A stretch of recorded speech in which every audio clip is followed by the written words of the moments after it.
Hello students, this is Aradhana Singh and welcome to our class. So first of all, a very heartily congratulations to all the students, those who have passed 10th class and choose as a commerce as their stream. Okay so बच्चों ये जो 11th commerce है आपकी base class है और अगर आप यहाँ सारे कॉन्सेप्ट को क्लियर कर लेते हैं तो आने वाले समय में जो भी डिग्रीज प्रोफेशनल डिग्रीज आप लेना चाहते हैं वहां आपको परेशानी नहीं होगी. ठीक है, तो आप यहाँ मैं भी I will also try my level best to clear all your concept and you also try your level best. ठीक है, तो हम लोग अपना very first chapter introduction to account class 11 का आज स्टार्ट करेंगे. तो स्टूडेंट्स, जैसे आप इंग्लिश को पढ़ने के लिए अल्फाबेट सीखते हैं, हिंदी को पढ़ने के लिए वर्ड सीखते हैं, in the same way accounting is also language. अब किसकी लैंग्वेज है? ये एक बिजनेस की लैंग्वेज है. बिजनेस की बुक, बिजनेसमैन की बुक को पढ़ने के लिए हमें अकाउंटिंग सीखना पड़ता है. ठीक है, तो इससे क्लियर हो रहा है कि अकाउंटिंग इज अ लैंग्वेज. अभी हम दो टॉपिक को क्लियर करेंगे, मीनिंग और प्रोसेस. तो मीनिंग को मैं अभी थोड़ी देर के लिए सस्पेंस रखती हूँ क्योंकि रटने से तो सॉल्यूशन नहीं होगा बच्चों. तो हम प्रोसेस को बताते हैं. अब प्रोसेस को बताने के बाद आप खुद ही after 5 minutes you will only able to define and say the meaning of what is accounting. तो चलिए स्टार्ट करते हैं. What is the process of accounting? तो बिजनेसमैन के व्यू में प्रोसेस ऑफ अकाउंटिंग क्या होता है, अकाउंटिंग होती क्या है अकॉर्डिंग टू बिजनेसमैन. तो चलिए देखते हैं. तो सबसे पहली प्रोसेस होती है बच्चों आइडेंटिफिकेशन ऑफ बिजनेस ट्रांजैक्शन. एक बिजनेसमैन होता है, सपोज कीजिए कि ये एक बिजनेसमैन है, ठीक है, और ये उसकी बिजनेस है. और बिजनेसमैन दिन भर में बहुत सारे ट्रांजैक्शंस होते हैं. दिन भर, एक दिन, 2 दिन, डेली बहुत सारे ट्रांजैक्शन होते हैं. तो क्वेश्चन उठता है कि सारे के सारे ट्रांजैक्शन लिखें या उसको सेलेक्ट करके, सेपरेट करके, आइडेंटिफाई करके हमें लिखना है, क्योंकि सारे ट्रांजैक्शन तो लिख नहीं सकते हैं. तो बिजनेसमैन का क्या काम होता है कि अपने ट्रांजैक्शंस को आइडेंटिफाई करते हैं कि which transaction are to be recorded and which transaction are not to be recorded. That means हमें वैसे ट्रांजैक्शन रिकॉर्ड करना है जो बिजनेस से रिलेटेड हो. सपोज कीजिए ट्रांजैक्शन हुआ परचेज्ड गुड्स, शॉर्ट में लिख रही हूं sell goods, paid tuition fee, ठीक है, और एक्सेट्रा. बहुत सारे ट्रांजैक्शंस होते हैं. ठीक है, तो हमें इतने सारे ट्रांजैक्शन में वही ट्रांजैक्शन को आइडेंटिफाई करना है, चूज करना है, पहचानना है कि कौन सा बिजनेस से रिलेटेड है, कौन सा बिजनेस से रिलेटेड नहीं है. तो जो बिजनेस से रिलेटेड होगा उसे हम आगे लेके चलेंगे, जो बिजनेस से रिलेटेड नहीं होगा उसे हम छोड़ देंगे. तो यहां पर 3 में से परचेज गुड्स को हमने परचेज करा बिजनेस पर्पज से, उसको आइडेंटिफाई कर लिया, ये बिजनेस ट्रांजैक्शन है. दूसरा है सेल गुड्स, उसको भी आइडेंटिफाई कर लिया. लेकिन पेड ट्यूशन फी, बच्चों के लिए जो ट्यूशन फी पे हमने करा वो हमारा होम एक्सपेंसेस होता है, वो बिजनेस ट्रांजैक्शन नहीं होगा. ठीक है, तो उसे हम छोड़ देंगे और परचेज गुड्स और सेल गुड्स को हम परचेज गुड्स, सेल गुड्स को बिजनेस ट्रांजैक्शन करके आइडेंटिफाई कर लेंगे. क्लियर? अब एक बार हमने आइडेंटिफाई कर लिया, वॉचर, जो वॉचर पेमेंट होती है वो अपन डिटेल में पढ़ेंगे. हर एक लेसन के लिए हर एक चैप्टर, एक अलग अलग चैप्टर्स होती है. इनवॉइस अलग पढ़ेंगे, वॉचर अलग पढ़ेंगे, आगे पढ़ते चलेंगे. अभी शॉर्ट में मैं आपको प्रोसेस बताते चलती हूँ कि ये जो हमने परचेज गुड्स करा, सेल गुड्स करा, उसको आइडेंटिफाई कर लिया. अब हमारा दूसरा प्रोसेस है मेजरमेंट करना, नापना. अब किस टर्म्स में नापना? यूनिट क्या है हमारी? In the monetary value. Purchase goods तो करा, अब कितने का करा? सेल गुड्स करा, तो कितने का करा? तो उसका मॉनेटरी वैल्यू में हमें मेजरमेंट करना है. तो हमारा सेकंड प्रोसेस ऑफ अकाउंटिंग है मेजरमेंट. तो 10,000 purchased goods, sell goods. Purchase goods हमने करा ₹10,000 का, ठीक है. सेल गुड्स करा हमने 20,000 का. ठीक है बच्चों, अब हमारा थर्ड स्टेप होता है कि हमने आइडेंटिफाई कर लिया, मेजर भी कर लिया. मेजर करने के बाद एक जगह रखना भी तो है. एक बार अगर बहुत सारे ट्रांजैक्शंस होते हैं तो लोग भूल भी जाते हैं, तो हमें रिकॉर्ड करना है. हमारा फोर्थ स्टेप होता है रिकॉर्डिंग. अब बात ये उठती कि रिकॉर्डिंग कहाँ करें? एक अलग अलग पेपर में करते चले, पता चला कि वो गुम हो गया उधर. तो बिजनेसमैन का क्या काम होता है कि एक अलग बुक, जो सिर्फ ट्रांजैक्शन को रिकॉर्ड करना होता है, उसमें उस बुक रखते हैं, उस बुक का नाम होता है जर्नल प्रॉपर। तो सपोज कीजिए ये आपका एक बुक है, ठीक है, इस बुक का नाम होता है जर्नल प्रॉपर। ये जर्नल बुक भी कह सकते हैं आप, या सब्सिडियरी बुक कह सकते हैं आप, ठीक है। इसमें क्या होता है कि जो भी ट्रांजैक्शन हमने आइडेंटिफाई करा, मेजर करा, उसको क्रोनोलॉजिकल ऑर्डर में step by step, date wise लिखते जाते हैं। तो at the end of the year कहां से स्टार्ट करेंगे? जो हमारी अकाउंटिंग पीरियड है 1 अप्रैल से लेकर के 31 मार्च तक एक पूरी मोटी सी बुक बन जाती है जिसमें सिर्फ ट्रांजैक्शन को रिकॉर्ड किया जाता है, ठीक है। नंबर 1 डेट करके डाला, नंबर 2, नंबर 3, नंबर 4, 5, इस तरह बढ़ते जाता है ट्रांजैक्शन। पूरे एंड ऑफ द ईयर तक की पूरी ट्रांजैक्शन जर्नल बुक में हम रिकॉर्ड करते हैं, ठीक है। पहला आइडेंटिफाई करा, दूसरा मेजर करा, तीसरा रिकॉर्ड करा। रिकॉर्ड कहाँ करना है? एक अलग से स्पेशल बुक है जिसका नाम है जर्नल प्रॉपर, उसमें हमने रिकॉर्ड कर डाला।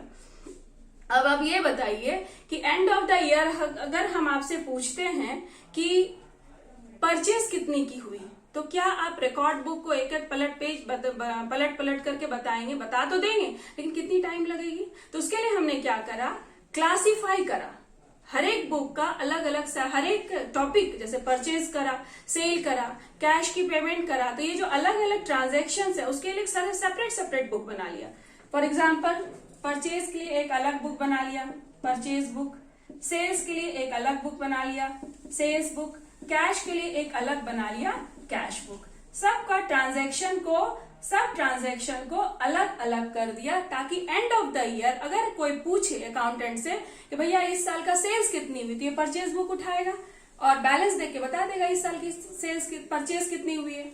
सेल्स बुक उठाएगा, साल भर की एंड ऑफ द ईयर में बता देगा सेल्स कितनी हुई, कितनी कैश आई, कितनी कैश गई। वो एक अलग सेपरेट बुक रखने से ये फायदा होता है कि हम तुरंत उसके बैलेंस को पकड़। अब ये बात है कि इस बुक की नाम क्या है। यहाँ तो हमने रिकॉर्ड करा, तो जर्नल बुक में रिकॉर्ड करा। अब अलग अलग सेग्रीगेट करा, क्लासिफाई करा। हमारा 4th स्टेप है क्लासिफाइंग। तो क्लासिफाई जब हमने करा तो उस बुक का नाम क्या है बच्चों? तो उसको कहेंगे लेजर बुक। क्लियर? तो सबसे पहली step identify the transaction, business transaction को आइडेंटिफाई कर लिया। दूसरी मेजरमेंट करा मॉनिटरी वैल्यू में। तीसरी जर्नल बुक में रिकॉर्ड करा। 4th क्लासिफाई करा। अब 5th स्टेप है हमारा समराइजिंग। तो जैसे हम स्टोरी पढ़ते हैं, and of the story summary बताते हैं कि उस स्टोरी की एंडिंग क्या है, उसी तरह बिजनेसमैन भी अपनी बिजनेस का समरी निकालता है, ठीक है। एंड ऑफ द ईयर उसे प्रॉफिट हुई कि लॉस हुई, उसकी समरी बनाता है। अब ये समरी कैसे बनाएंगे? तो बच्चों 3 स्टेप में समरी बनती है। सबसे पहले हम ट्रायल बैलेंस बनाते हैं, दूसरा प्रॉफिट एंड लॉस अकाउंट बनाते हैं, और तीसरा हम बनाते हैं बैलेंस शीट। ये हुआ समराइजिंग करना। एंड ऑफ द ईयर में ये पहले बनाएंगे, इसके लिए अलग चैप्टर हम लोग डिटेल पढ़ेंगे, इसलिए टेंशन नहीं लीजिएगा। फिर प्रॉफिट लॉस बनाएंगे, फिर बैलेंस शीट बनाएंगे, और लास्ट बैलेंस शीट बनाने के बाद हमें बिजनेस का फाइनेंशियल पोजीशन पता चलता है। That means summary of the story पता चल जाता है, ठीक है।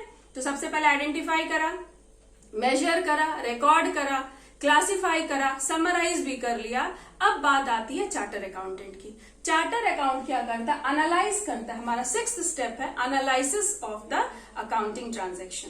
एनालाइजिंग में बच्चों क्या होता है कि 2 साल के 1920 फॉर एग्जाम्पल देखिए 2019 और 2020 की बैलेंस शीट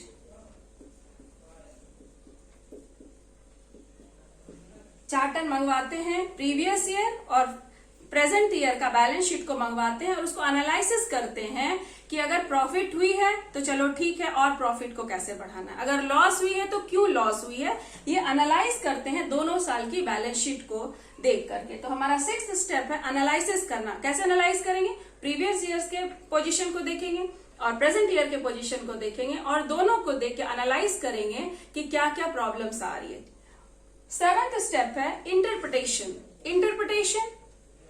जो एनालिसिस हमने करा अगर लॉस हो रही है तो इंटरप्रेट करेंगे, अगर ये लॉस हो रही है तो कारण पता करेंगे क्यों लॉस हो रही है, और फ्यूचर प्लान्स बनाएंगे, उसको कहते हैं इंटरप्रेट करना। फ्यूचर प्लान्स बना करके फिर से दोबारा नेक्स्ट ईयर हम उसको प्लान्स को लागू करेंगे ताकि हम आपके जगह पे गवर्नमेंट गोल्स पर पहुंच सकते हैं। ठीक है, and our last step is communicating. अब जब सारे डाटा आ जाते हैं, फाइनेंशियल पोजीशन पता चल जाती, एनालाइज कर लेते हैं, इंटरप्रेट कर लेते हैं, तो बिजनेसमैन क्या करते हैं, अपने पोजीशन को, अपने रिपोर्ट को न्यूज़पेपर में डालते हैं और उसे कम्युनिकेट करते हैं यूजर्स से। ठीक है, अब यूजर्स कौन होते हैं, तो एक इंटरनल यूजर्स होता है बच्चों, एक एक्सटर्नल यूजर्स होता है, वो भी अपन डिटेल में पढ़ेंगे। लेकिन फिलहाल इतना जानना है कि बिजनेसमैन अपनी डाटा को कम्युनिकेट करते हैं, बताते हैं, पेपर में निकाल करके, न्यूज़पेपर में, टीवी पे, रेडियो पे निकाल करके कि उनकी पोजीशन क्या है, उनकी कंपनी ने कितने फायदे हुए, कितने घाटे हुए।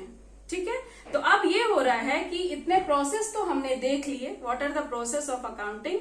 इससे हम, अब आपको रटना नहीं है what is the meaning of accounting, अब आपको खुद से बनाना है कि अकाउंटिंग की मीनिंग क्या होती है। तो चलिए देख लेते हैं।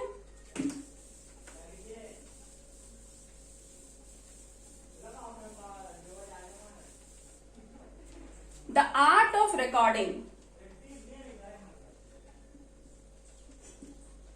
द आर्ट ऑफ, किस चीज की कला है अकाउंटिंग, तो सबसे पहले हमने रिकॉर्ड करा, वहां से स्टार्ट होगी।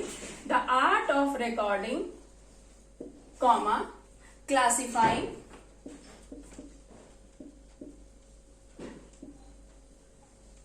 Summarising,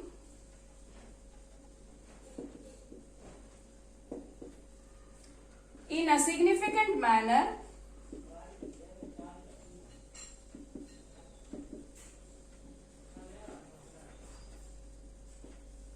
the art of recording, record करा, classify करा, summarizing in a significant manner and in terms of money,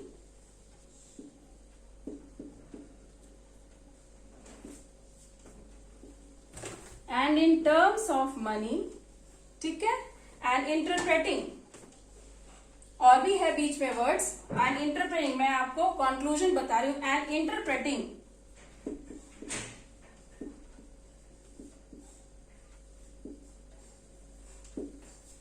and communicating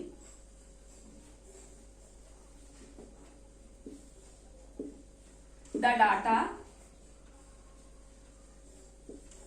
to the users thereof। ठीक है, इसमें 2-3 लाइन वो है बेटा, मिस कर रहे हैं, लेकिन इसका मीनिंग होती है the art of recording. Accounting की मीनिंग क्या है, रिकॉर्ड करना, क्लासिफाई करना, समराइज करना इन अ सिग्निफिकेंट मैनर, ऐसे में जैसे कि and interpreting and communicating the data to the users thereof. पहले रिकॉर्ड करेंगे, क्लासिफाई करेंगे, समराइज करेंगे, उसके बाद इंटरप्रेट करके, एनालाइज करके हमको कम्युनिकेट करना है डाटा को यूजर्स के पास, ताकि सिग्निफिकेंट मैनर में, ताकि उन्हें काम आ सके। ठीक है, तो अपना नेक्स्ट टॉपिक रहेगा ऑब्जेक्टिव्स ऑफ अकाउंटिंग। ठीक है स्टूडेंट्स।